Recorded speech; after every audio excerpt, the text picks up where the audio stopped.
बौद्धि पुस्तक पर्व 100 रुपये में 10 किताबें। 5वां सेट बिक्री के लिए उपलब्ध। अरे तुम होश में तो हो? क्या बोल रही हो? हाँ भाई हाँ, बिल्कुल ठीक सुना तुमने। बोधि प्रकाशन सुधी पाठकों के लिए श्रेष्ठ साहित्यिक पुस्तकें उचित मूल्य पर प्रकाशित करता है। बोधि पुस्तक पर्व योजना के तहत चुनिंदा साहित्यकारों की पुस्तकें पेपर बैक में उपलब्ध कराई जा रही हैं। 10 पुस्तकों के एक सेट की कुल कीमत मात्र 100 रुपये है। इस योजना में कुल 10 सेट प्रस्तावित हैं। अरे वाह, कुछ और भी तो बताओ इस योजना के बारे में। पहला सेट 2010 में प्रकाशित हुआ, जहां एक उजाले की रेखा खिंची है नंद चतुर्वेदी।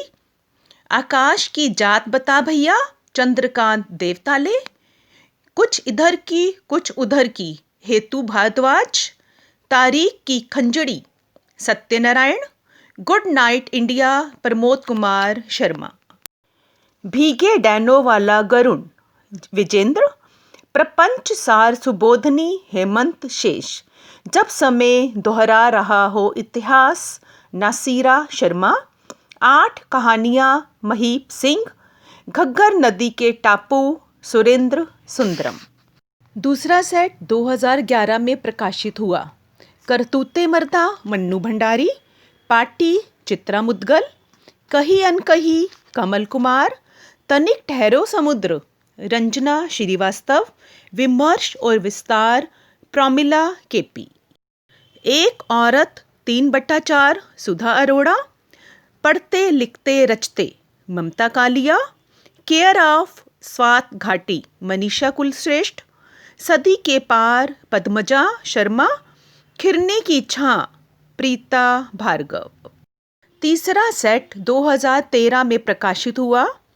तन धूली घूसर मन गौरीशंकर राजकुमार ओझा। वह कौन है राजी सेठ। हवा में लटकते लोग गुरुशरण सिंह। अनुवाद तरसेम गुजराल। स्त्रीवग ऋतुराज। लेखकों का संसार पल्लव। सिनेमा और सिनेमा वाले जयप्रकाश चौकसे। पत्नी और पुरस्कार सूर्यबाला। संपदा त्रिपुरारी शर्मा। जल में धूप भालचंद्र जोशी। कांकड़ गांव गुवाड़ की बातें पृथ्वी परिहार। चौथा सेट आया 2016 में, जिसमें सभी कविता संग्रह थे। यह महज कोरा कागज नहीं भगवत रावत। दर्शक दीर्घा में नया साल अर्चना वर्मा। एक कोहरा पारभासी कात्यानी। दुर्दिनों की बारिश में रंग मणि मोहन। अंतिम वार्ता के अवशेष दीपक अरोड़ा। आदिवासी कविताएं रमणिका गुप्ता। मोड़कर देखता है जीवन गोविंद माथुर। अगनजल विनोद पदराज। बेतरतीब अजंता देव। नीली आंखों में नक्षत्र विपिन चौधरी। और इस समय मेरे हाथ में है 5वां सेट 2020 में प्रकाशित।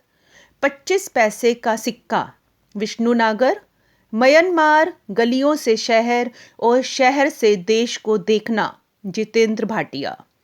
कविता के आयाम राजा राज भादु। रस निरंजन डॉक्टर राजेश कुमार व्यास। रानियां रोती नहीं लक्ष्मी शर्मा। एक ठो शहर था अनामिका। लहरों में जहर पंकज चतुर्वेदी। शिलाओं पर लिखे शब्द सुरेंद्र मनन। नंदीग्राम के चूहे मधु कांकरिया। दातुन मृदुला शुक्ला। आइए अब आपको मिलवाती हूँ माया मृग जी से। बाकलम खुद। माया मृग नाम मैंने खुद रखा। परिजनों ने रखा था संदीप कुमार, जो अब सिर्फ सरकारी रिकॉर्ड में रह गया है। मेरा जन्म 26 अगस्त 1965 को फाजिल्का पंजाब में हुआ। जन्म के 10 दिन बाद ही परिवार को पंजाब छोड़ हनुमानगढ़ राजस्थान आना पड़ा। मेरे जीवन के शुरुआती 25 साल यहाँ बीते। उसके बाद जयपुर आकर बस गया। पहले शिक्षा विभाग में सरकारी नौकरी की और नौकरी छोड़कर पत्रकारिता। इसके बाद मुद्रण और प्रकाशन को व्यवसाय के रूप में चुना। संप्रति प्रकाशन और पढ़ने लिखने के काम में व्यस्त हूँ। माया मृग जी से मेरी पहली मुलाकात लतिका बत्रा जी के घर मुखर्जी नगर दिल्ली में हुई थी। उनका सौम्य सरल व्यक्तित्व और प्रभावशाली आवाज़ सीधा दिल को छू गई। फिर उनसे दूसरी मुलाकात बुक फेयर में हुई। आइए आपको उनकी 2 छोटी कविताएं सुनाती हूँ। पहली है शब्दों की ज़रूरत। तब जब कहने को बहुत कुछ था, शब्दों की ज़रूरत ना थी।